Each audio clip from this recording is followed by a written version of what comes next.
What one word to you describes your current dreams? My answer, unsatisfied. Notice how I didn't say dissatisfied? Because being unsatisfied is different than being dissatisfied. Happy Monday, friends. Get excited. It's going to be a great week.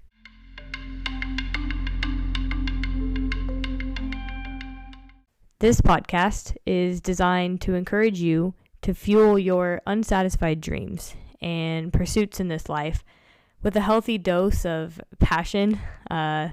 More specifically, obviously, I'm the host, so it's going to surround my passions of holistic wellness, which entails spiritual, physical, nutritional, and of course, mental health. I want this platform to not be my podcast that you just come to listen to me ramble, because you could do that in regular life, but rather our conversation about what we long for in this life and how can we pursue those longings intensely, aggressively, all the while remaining focused on what truly matters eternally.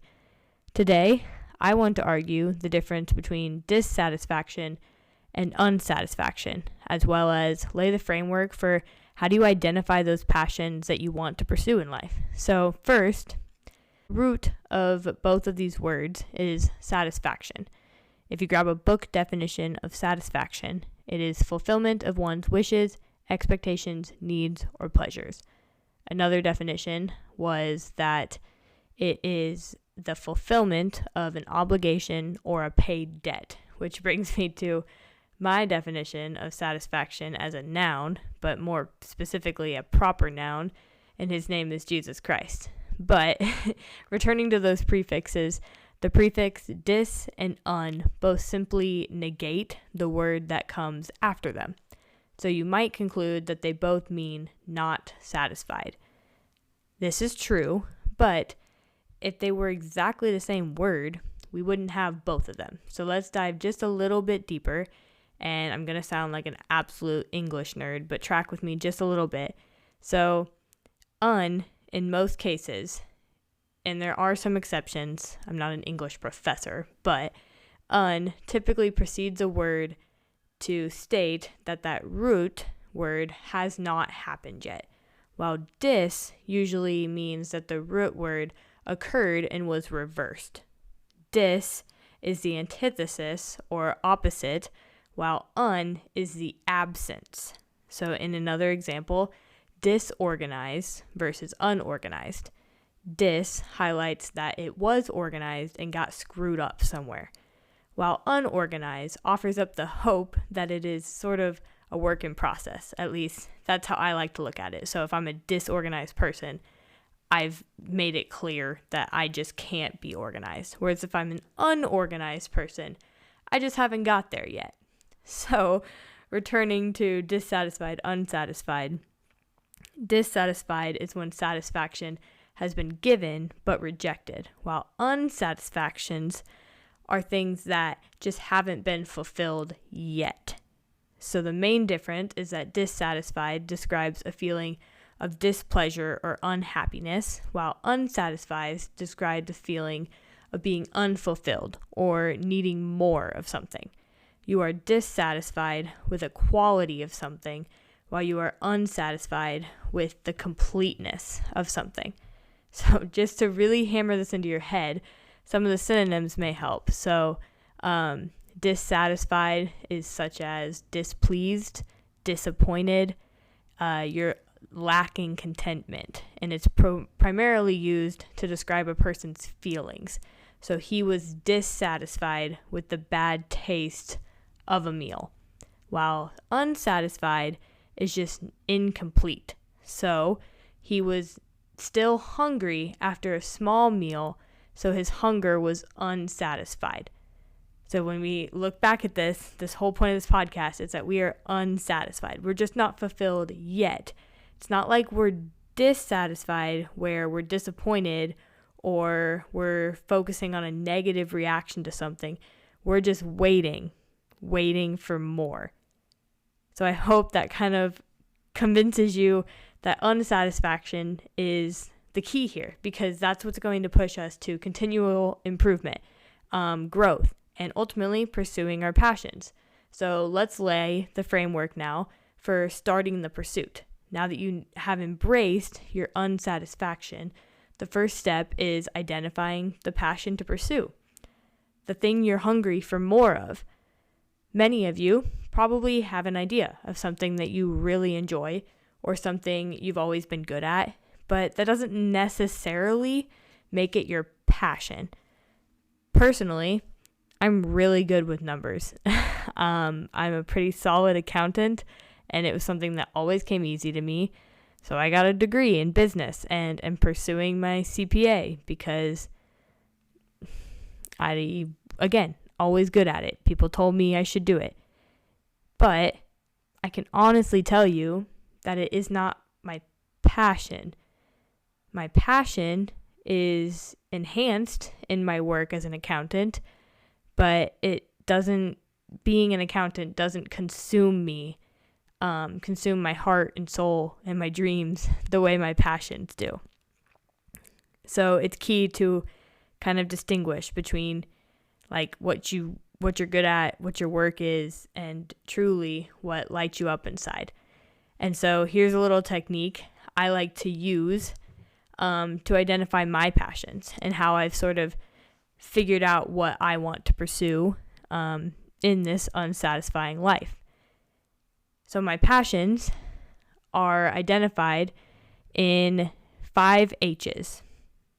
These are what I use. You can use them, twist them, whatever, but I use this to first identify my passions and then reevaluate them, because passions should evolve or at least be flexible enough to grow up with you. Like, my passions at the heart have been the same for many, many years now, but they've grown up with me as I've become an adult. So the first H is that your passions should hype you up. What do you daydream about? Now, I know that sounds dumb, but it is impossible for me to be negative in the gym. Physiologically, mentally, I am on a high because sweating and forcing my body to be stronger is my more selfish passion, but I dream up workouts in my head throughout the day or start envisioning my next race that I'm going to sign up for. Once your passion develops a little more, it goes from hyping you up to haunting you. Once you thought it, it literally won't get out of your head. There's a really old movie from like the 1980s, I think. It's about a Jew and a Christian that I think they're British. Like they're not in America, but they come together on the Olympic team to run in the Paris Olympics. And one of the characters says this quote, "My work is getting stronger and stronger and more intense all the time. I have such a rush of new energy and notions coming into my head over the horizon like chariots of fire that all I want is freedom to step aside and execute them." That's what your passion is. It haunts you when you're not actively pursuing it. This is unsatisfied passion. They transform from daydreams that hype you up to a little bit of a nightmare at the thought that you haven't yet fulfilled them. Using my passion for fitness as an example, I have dreamed of running an ultra marathon for 2 to 3 years now, and it kind of pains me that I didn't get it done in 2025. It was on my goal list, but Lord willing, maybe next year. Until then, I'll remain unsatisfied and let it kind of haunt me because, again, it's like that burning feeling inside of you that shows you that it's still alive. It still matters to you. Another passion of mine is public speaking. If you know me, that might kind of shock you because I'm very naturally an introvert who would rather just sit there and listen than actually talk. But I want the freedom to execute my passions.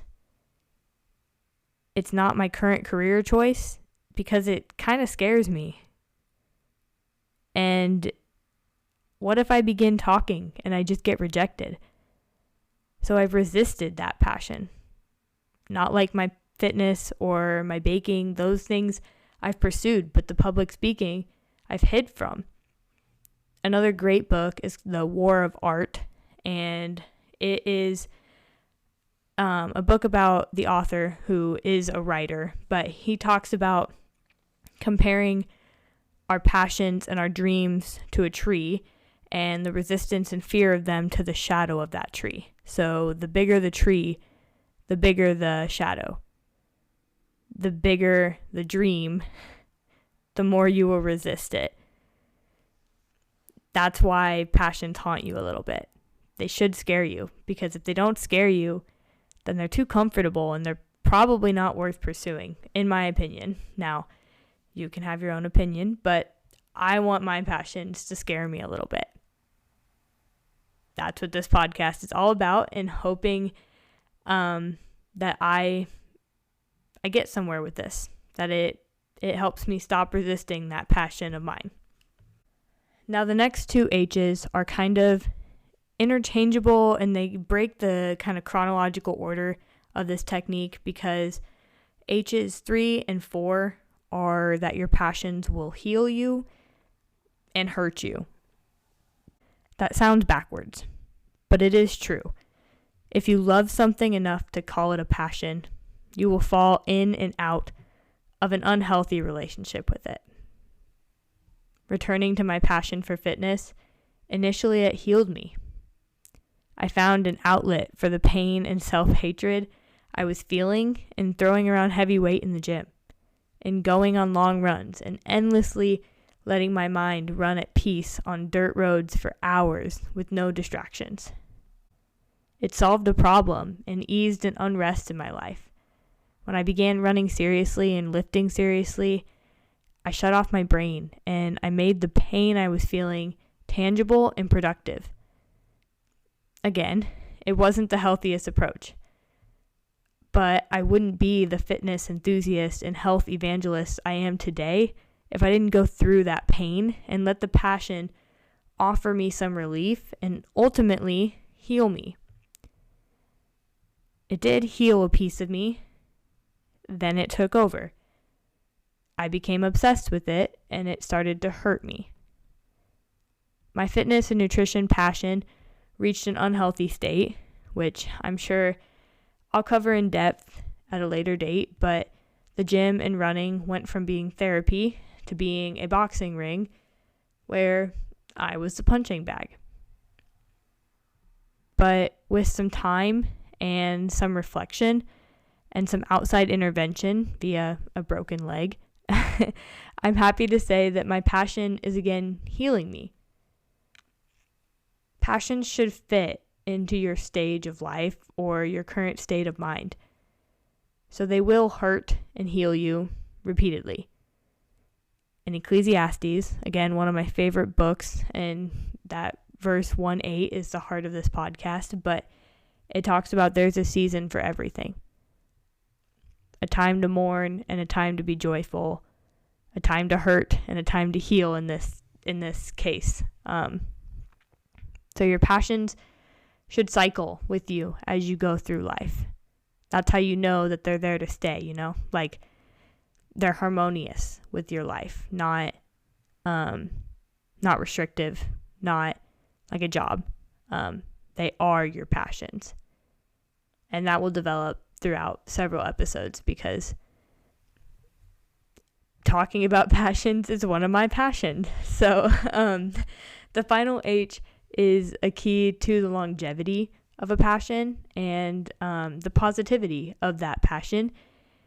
And you have to reflect and determine if your passion is a depiction of the heart of God.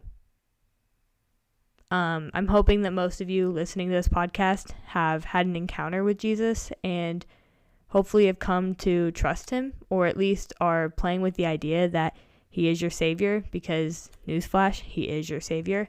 But if your passion is the opposite of God, or it doesn't really glorify him, it's not worth it. We have to fight the hurt of your passion, fight the obsession of it, and the idolization of it, because they are temporary things.